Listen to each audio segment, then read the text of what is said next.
Another game on prime time, another game versus a top team in the NBA, and the New York Knicks lose.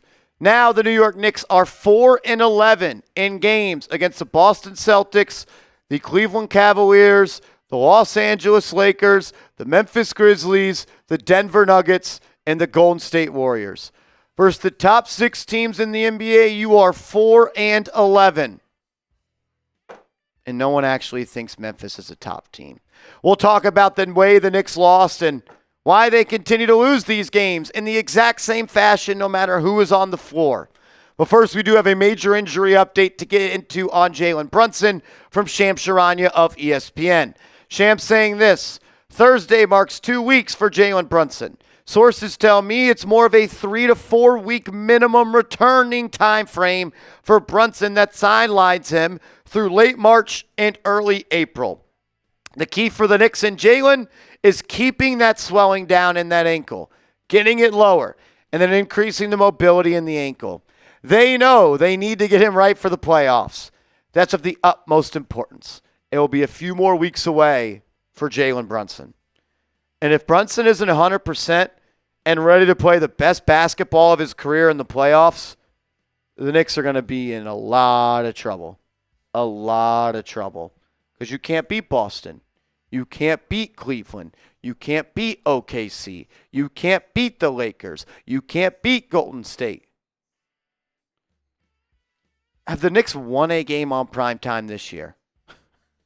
Have the Knicks won a game on national TV where they didn't play a bottom team in the NBA? I don't know.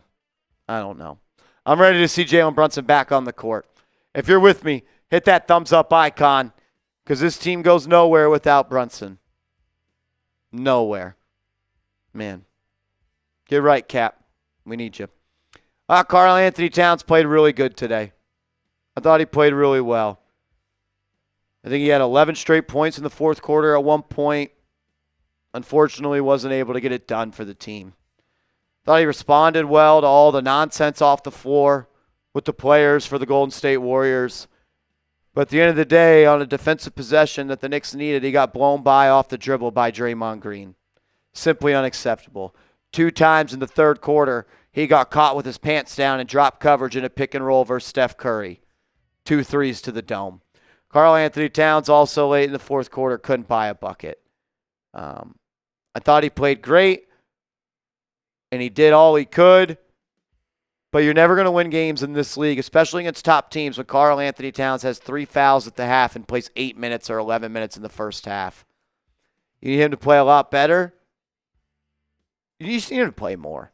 You need him to play more, and down the stretch he's got to be better. He was good to start the fourth quarter, but in the final 3 minutes he was non-existent. Anunoby played really good, but late in the fourth quarter he couldn't be found. There was like 4 possessions in a row in that fourth quarter where the Knicks were down by 2, and it resulted in like 4 turnovers. I don't even think they had a shot that hit the rim. OG was great, brought physicality, thought he dominated the matchup of Jimmy Butler, took it at him, took him to the rim, played a little bit of bully ball against Draymond Green. Fortunately, the Knicks didn't do enough to win the game. Mikal Bridges' stats look all right. I thought he played extremely soft. For the large majority of the game, he saw Steph Curry and Gary Payton II guarding him. Like, we could talk about Gary Payton II being a good defender. Mikal Bridges, bro, you're supposed to be someone that when you get guarded by Gary Payton II, you are drooling. Like, that's the guy you're supposed to kill. And Bridges had 4 turnovers tonight. 4 turnovers. And critical possessions late in the game on defense, he got cooked. Moses Moody, game on the line, took him to the rim and laid it up over him. Just not good enough. Deuce McBride thought competed his ass off and did a hell of a job on defense against Steph Curry. But in the fourth quarter, nowhere to be found on offense. And that's not fair to ask that of Deuce. But you got to play with the chips you got. And unfortunately, nobody on the Knicks in the stretch in the fourth quarter was able to score. Applaud the hell out of Deuce for the fight, the confidence, the defensive tenacity, chasing around Curry to the way he did.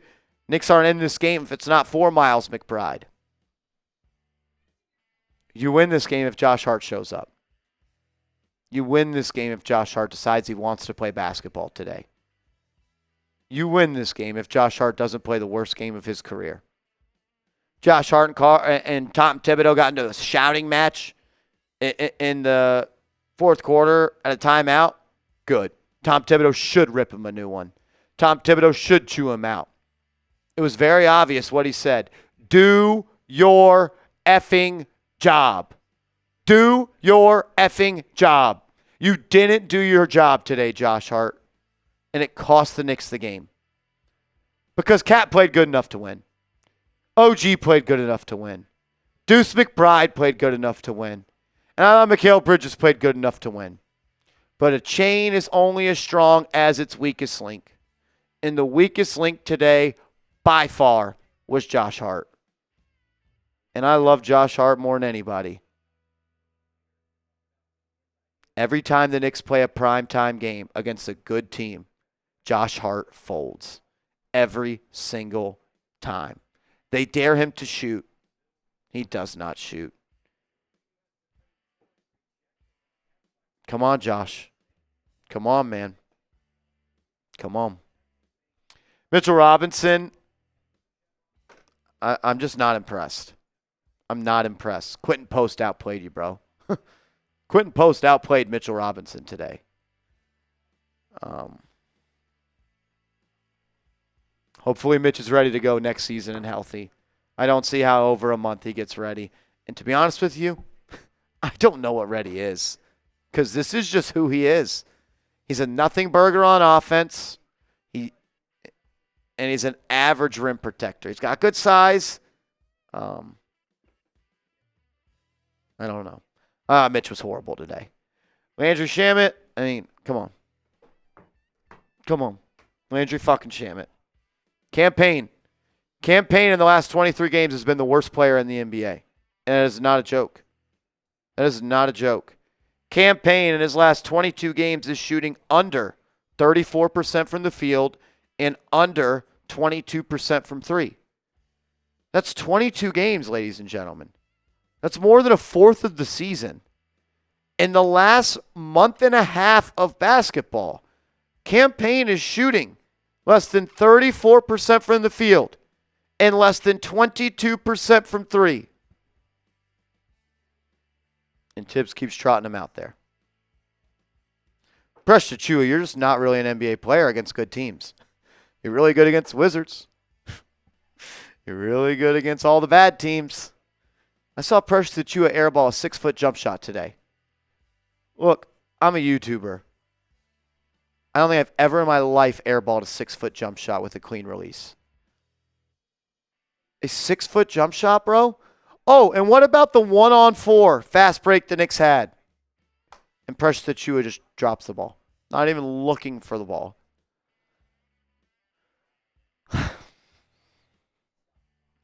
You hold a team to 39% from the field. You hold a team to 31.7% from three. And you lose. And you lose. It's been the same song and the same dance for Tom Thibodeau his whole career. Old dogs don't learn new tricks. The Knicks, in big games against good teams, still don't know how to score. And in a game that awards the winner, the team that has the most points, it's usually not a good thing.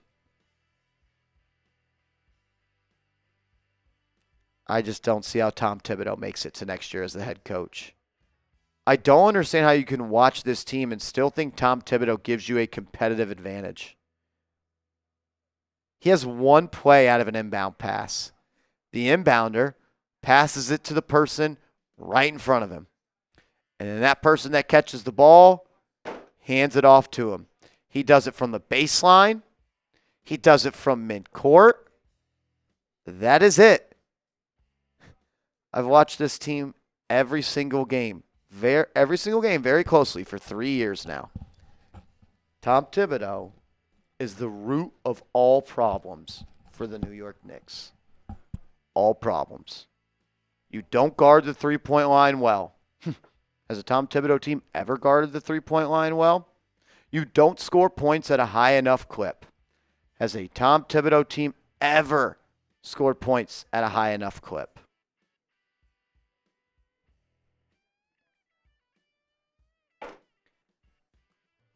I mean, Steph Curry shot 40% and 30% from three, and you lost. Steph Curry was horrible tonight. And a large portion of that is due to Deuce McBride. He played great.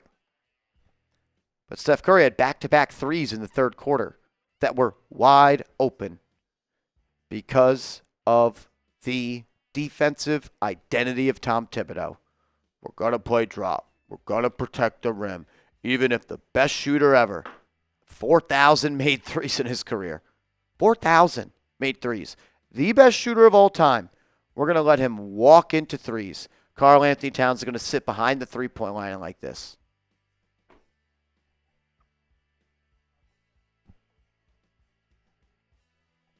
I know you didn't have Brunson.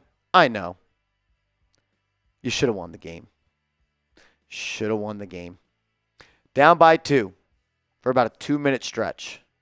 I don't think a shot hit the rim for the Knicks. You know why? Because Tibbs is like an 8th grade gym teacher. He just rolls the balls out during gym class and says, go play. That's all he does. He gives you no advantage on offense. None. 94 points. It was really 88. You scored 6 garbage time points. 20 assists. 20 assists. Oh, my God. 24 threes? That's it? You only can muster up 24 threes? With 5 guys on the floor that shoot threes? The writing is on the wall. The writing is on the wall. The Knicks need major changes to be contenders. And I hope they make them. I hope they make them. That includes trading people on this team. There's people in this rotation and starting lineup that cannot be here next year. There's a head coach on the sideline that cannot be here next year. You have peaked. And some of the players on this team have already peaked. And the blueprint is out there on how to beat Tom Thibodeau. And all the good coaches use it. All of them. Is there any team in the NBA that wins at a high level anymore, that prides themselves off defending the paint and not shooting a high volume amount of threes? I'll save you a Google search. Hell no. Make sure you are following me on social media. I'm on Twitter. I'm on IG at @MarshallGreen_. We'll be back live on the channel Monday. We'll see you later.